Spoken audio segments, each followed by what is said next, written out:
샬롬 샬롬 샬롬 샬롬. 하나님 사랑합니다. 여러분 주 안에서 사랑합니다.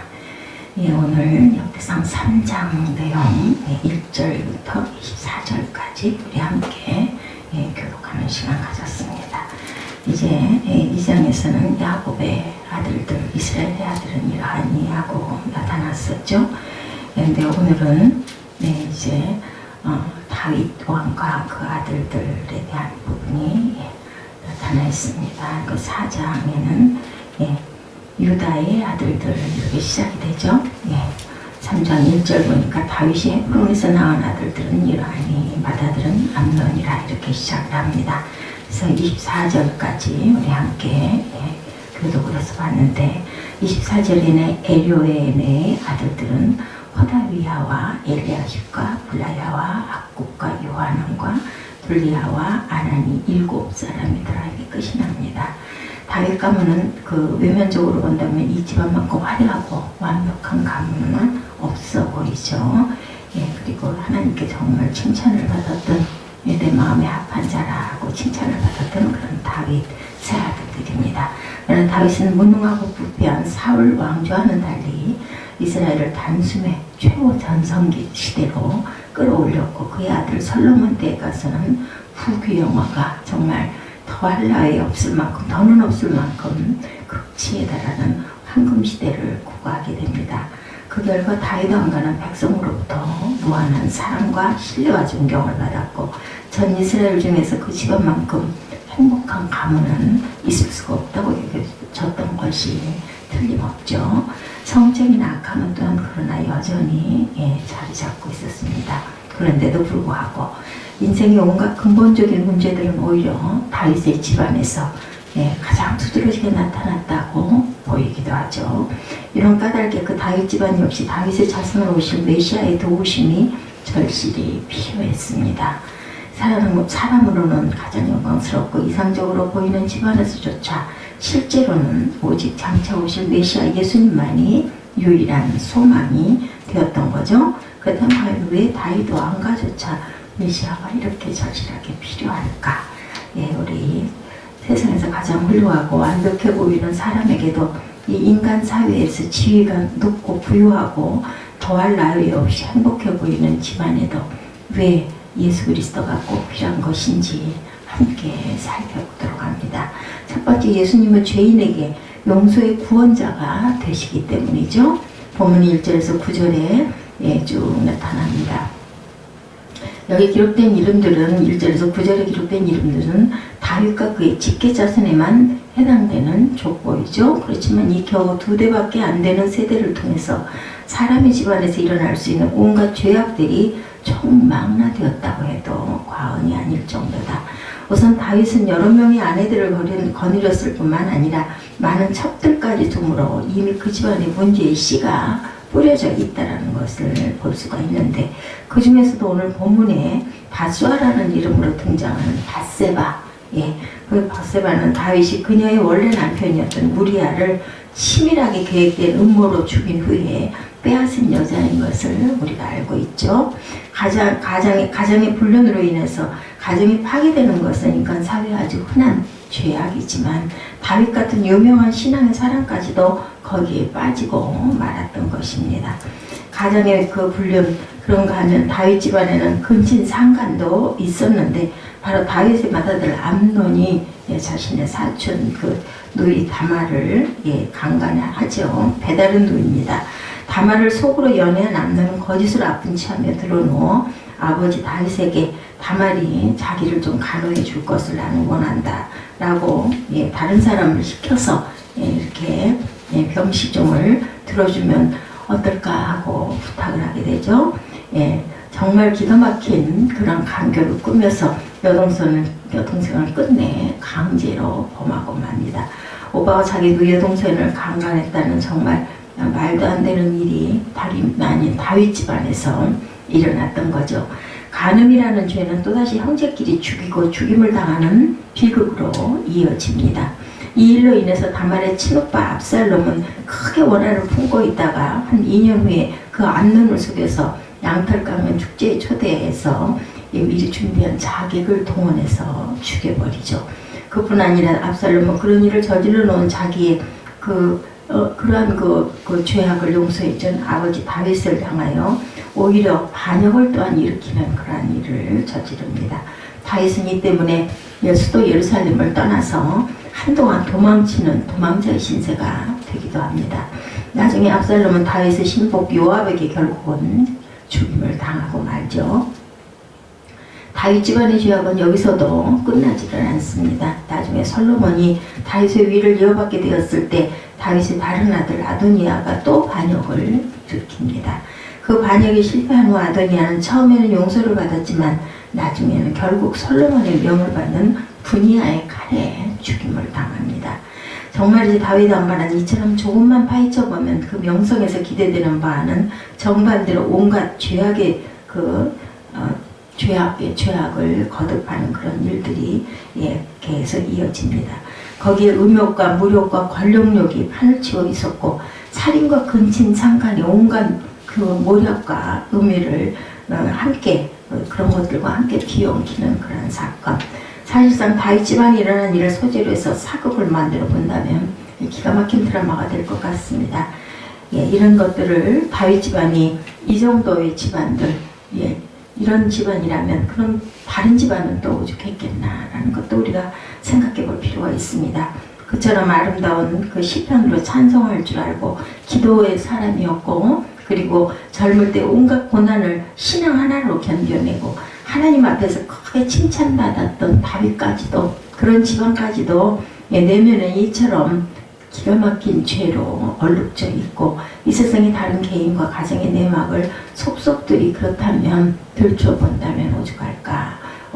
아마 대부분이 다 이런 부분들을 드러나지가 않았을 뿐이, 유명치가 않았기 때문에 드러나지가 않았을 뿐이지, 이런 것들로 얼룩져 있는 그런 집안들이 얼마나 많을지 거의 다 그럴 것 같습니다. 미움과 시기와 욕심이 판을 치고 재산 싸움, 그리고 살인, 치정, 이런 것들의 그 악들이 가득하여 있다. 세상은 가정마다 이런 일들이 속을 들여다보면 다 있다라는 거죠. 그러므로 아무리 잘 되어나가는 집안이라 해도 성공적인 인생을 사는 사람이라 할지라도 예수 그리스도 구원자는 꼭 필요합니다.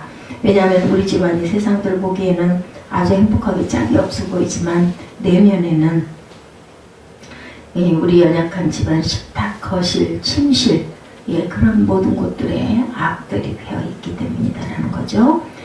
그렇기 때문에 예수 그리스도는 누구에게나 다 필요한 그런 분이시다. 나의 부끄러운 죄악을 깨끗이 씻어줄 수 있는 분, 우리 집안에 숨겨져 있는 수치를 완전히 해결해 주시는 분, 그리고 죄악의 친구가 되어주시고 이 땅에 오신 그리스도를 나와 내 집의 구원주로 우리들은 꼭 영접할 줄 알아야 되겠다. 두 번째, 예수님은 인생 실패자에게 왕 중에 왕이 되신다. 구원자 예수님, 그리고 세상의 실패자들에게 왕 중에 왕이다. 10절로 16절 말씀에 기록되어 있습니다. 솔로몬의 아들은 르호보암이요, 그 아들은 아비야요, 그 아들은 아사요, 그 아들은 여호사밧이요, 그 아들은 요람이요, 그 아들은 아하시야요, 그 아들은 요아스요, 그 아들은 아마샤요, 그리고 그 아들은 히스기야요, 그 아들은 므낫세요. 우리가 많이 귀에 익숙한 이름들이 많이 나오죠. 그리고 14절에 그 아들은 아몬이요, 그 아들은 요시아며, 요시아의 아들들은 맏아들 요하난과 둘째 야외김, 셋째 시드기야와 넷째 살룸이요, 여호야김의 아들들은 그 아들 여고냐, 그 아들 시드기야요. 이렇게 나타나죠. 비록 다윗과 솔로몬 시대는 이스라엘의 전성기를 고가했지만 그 왕과의 몰락은 바로 그 다음 때에 순식간에 닥쳐옵니다. 솔로몬의 아들 르호보암이 왕이 되었을 때 백성의 대표들이 그를 찾아와 그들이 겪고 있는 고통을 탄원하고 해결해 줄 것을 요청하죠. 그때 르호보암은 부친 솔로몬 왕 때부터 나라 일을 해왔던 연로한 대신들의 간언을 무시합니다. 그리고 자기와 함께 놀면서 자란 자기 친구들의 말만 듣고 그 백성의 대표들을 오히려 위협하며 돌려보내버리죠. 이런 냉담한 왕의 반응에 실망한 열지파는 르호보암을 떠나 솔로몬의 신복이었던 느밧의 아들인 여로보암을 왕으로 추대하면서 북이스라엘로 독립을 해버립니다. 그 그 결과 남조는 유다 베냐민 지파만으로 이루어진 나라로 남게 되죠. 두 나라가 남유다가 되고, 그리고 열 나라는 북이스라엘이 됩니다. 그 여로보암과 함께. 그처럼 화려하고 강다했던 이스라엘은 다윗 왕제의 제3대 와서 그만 하루아침에 두 동강이 나고 맙니다. 위에 본문에 기록된 이름들은 그 중에서 남조 유다를 중심으로 이어져 내려온 왕, 즉 메시아 계보를 이어간 왕들의 이름이었습니다. 특히 북조 이스라엘의 왕들은 대부분 더 악한 왕으로 악명이 높았고, 남조 유다 역시 선한 왕보다는 악한 왕이 더 많았습니다. 살펴보면. 그래서 본문에 등장하는 그의 남조 왕의 19명 왕들 중에 6명만 비교적 좀 선한 왕이었고, 나머지 2명은 중간했고 11명은 아주 악한 왕, 과반수가 넘는 숫자이죠. 그 결과 남조 유다는 결국 히스기야 시대에 가서 바벨론에게 완전히 패망합니다. 그처럼 멋있게 시작된 다윗 왕조, 그죠? 온 국민의 성원과 칭송을 받고 인기를 모았던 그 영예로운 왕조가 오히려 나라를 둘로 쪼개놓고 결국 나중에는 남북이 다 망하는 그러한 결과를 빚습니다. 이처럼 이스라엘 역사에 성공적으로 했던 다윗 왕가였지만 3대를 채 못 가서 내리막길로 곤두박질을 시작하고 마지막에 가서는 실패로 결국은 끝나고 맙니다. 이것의 교훈은 이스라엘 백성이 하나님을 멀리하고 다른 이방 나라들처럼 사람 가운데서 왕을 뽑아 세우려 했을 때 하나님께서는 바로 이런 일이 생길 것이라고 미리 경고도 하셨어요. 그러나 이스라엘 백성은 끝까지 고집을 부렸고 그 결과 그들은 하나님 대신 사람을 그런 추앙하고 의지했던 것이 얼마나 어리석고, 그리고 또한 정말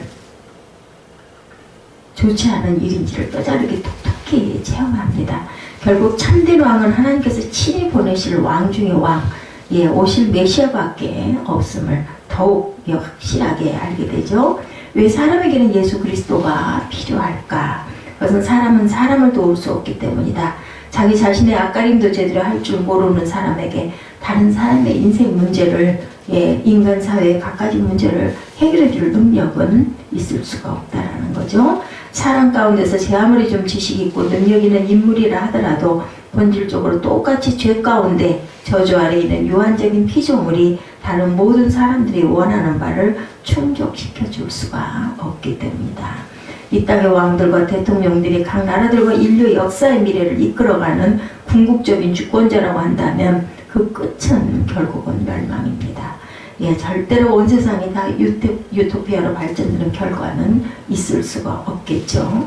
오로지 사람 손에 잡힌 지구란 결국 자원 고갈이나 생태계 파괴 등으로 비극적인 멸망을 향해 치닫게 되든지 전쟁으로 순식간에 자멸하게 될 것이 틀림없습니다. 이제는 전쟁은 사람이 쳐들어오고 총칼로 싸우는 게 아니죠. 이제 폭탄 터뜨리면 그냥 다 순간에 멸해지는 그러한 결과를 낳을 수밖에 없겠죠. 오직 왕 중의 왕으로 화육강세하신 예수 그리스도만이 사람을 구원하고 건질 수가 있다. 사람들이 뽑아놓은 주권자가 그렇게 뽑아준 사람들을 크게 실망시킬 때 사람들 중에서는 그래도 제일 똑똑하고 낫다고 기대를 받았던 지도자들이 오히려 이 사회에 얘를 어수선하게 엉망을 만들어 놓고 인류 역사를 만신창이로 만들어 놓을 때 이 모든 것을 회복시킬 수 있는 전지전능을 겸비하신 유일한 왕은 예수 그리스도밖에 안 계시죠. 아무리 훌륭한 지도자가 우리나라를 통치하고 세계적인 인물이 유엔을 리드한다 해도 결국 모든 개인과 인류를 행복하게 만드는 일에는 실패자가 될 수밖에 없다라는 것을 우리가 알게 됩니다. 그럼 까닭에 예수 그리스도만이 나의 참되고 유일하신 왕으로 고백하고 모시는 저와 여러분들이 되셔야 되겠습니다.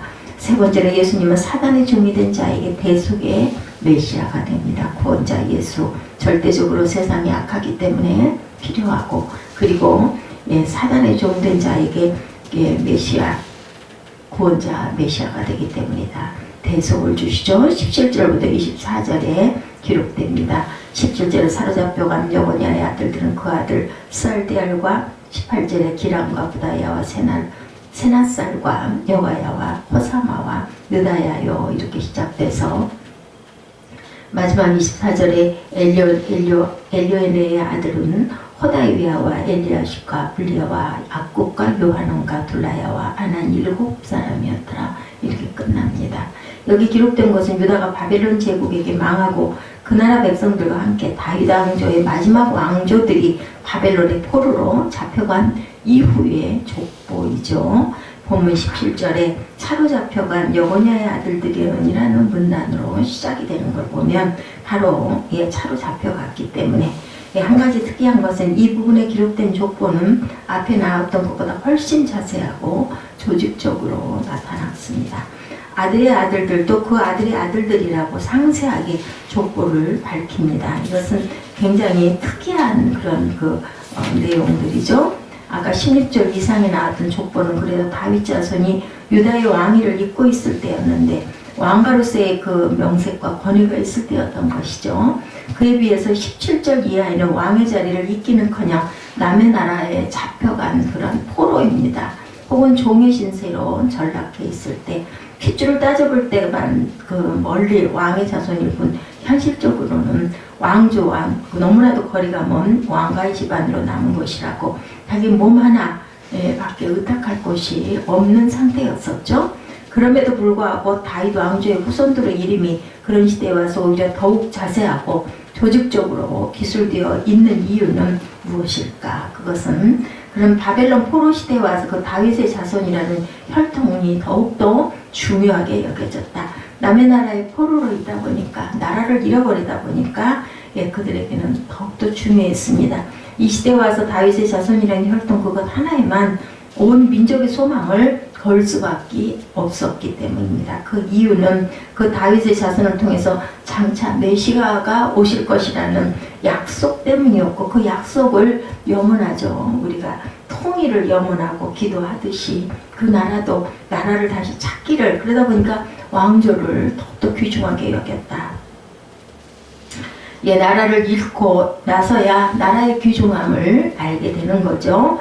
이 소망 외에 다른 아무 기대할 대상도 의지할 사람도 그들에게는 아무런 희망이 없었기 때문이다.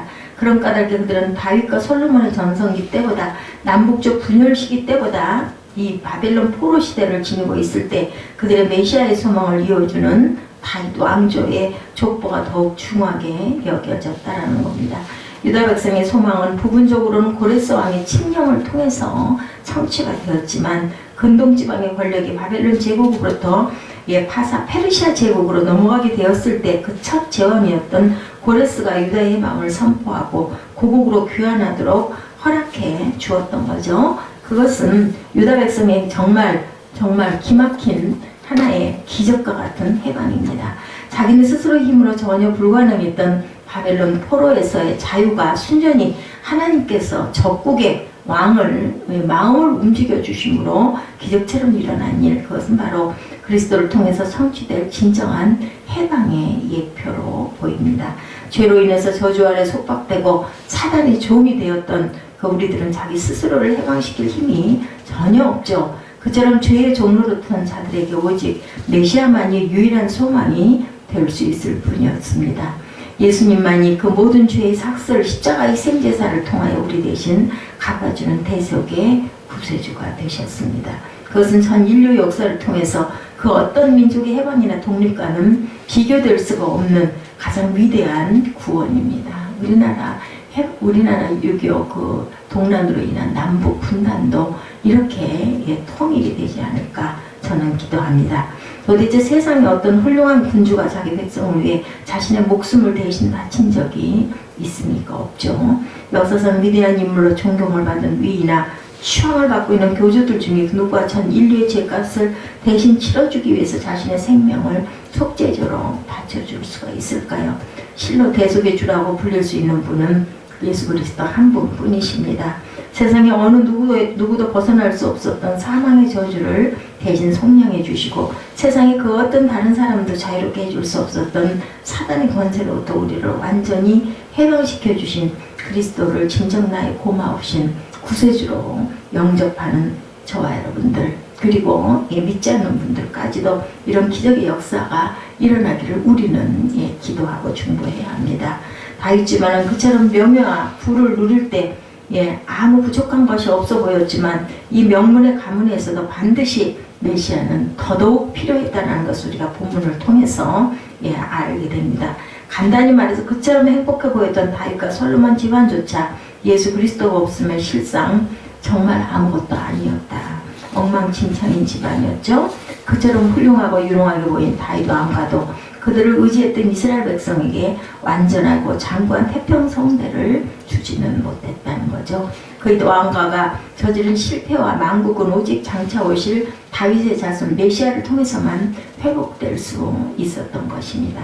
그러므로 나는 예수를 믿지 않아도 하늘을 우러러 한 점 부끄러움 없이 양심적으로 살 수 있다고 절대로 자만해서는 안 됩니다. 모든 사람의 인생 내면에는 온갖 죄악, 살인과 간과 욕심과 거짓이 가득하기 때문이죠. 우리는 본질상 진노의 자식 죄성을 타고났습니다. 아담의 원죄 때문에. 나는 예수를 의지하지 않아도 나 자신의 생을 충분히 꾸려낼 수 있다. 이렇게 지지하는 사람이 큰 대권만 잡으면 우리나라가 절로 잘 될 것 같지만 절대로 그렇게 결과적으로 몇 대를 이어내려와 봐도 그죠? 대통령이 정말 잘 뽑혔다 해도 또 가다 보면 이런 얼룩들이 그렇게 집니다. 지상의 유토피아를 세우려는 꿈은 결국 실패와 멸망으로 치닫을 수밖에 없습니다. 이제는 예수를 믿기는 너무 늦었다. 그동안 살아온 인생 스스로 생각하기에 너무나 악해서 도저히 구원을 받을 수 없을 정도로 절망적이라고 해서 결코 낙심할 필요는 없습니다. 완전 타락과 전적 무능력으로 사로잡혀 스스로는 꼼짝도 할 수 없는 그런 죄인을 구속해 주시기 위해서 예수께서 피 흘려 우리를 대신해서 돌아가셨기 때문에 우리는 절대로 절망해서는 안 되겠죠. 우리가 다윗의 지방보를 비우고 권력자의 제보를 그 사상화를 흉볼 자격이 우리에게는 누구에게도 없습니다. 바로 나 자신을 살펴보고 우리 가족부터 돌이켜보면 이처럼 개인의 생애와 가정의 앞날 그리고 인간 사회와 인류 역사 전체의 미래는 그리스도 한 분 안에서만 참된 구원이 있다라는 것을 다시 한번 깨닫고 주님을 온전하게 믿고 의지함으로 메시아의 생명적 족보의 영원히 내 이름을 남길 수 있는 저와 여러분들이 되시기를 주님의 이름으로 축복합니다. 기도하시겠습니다.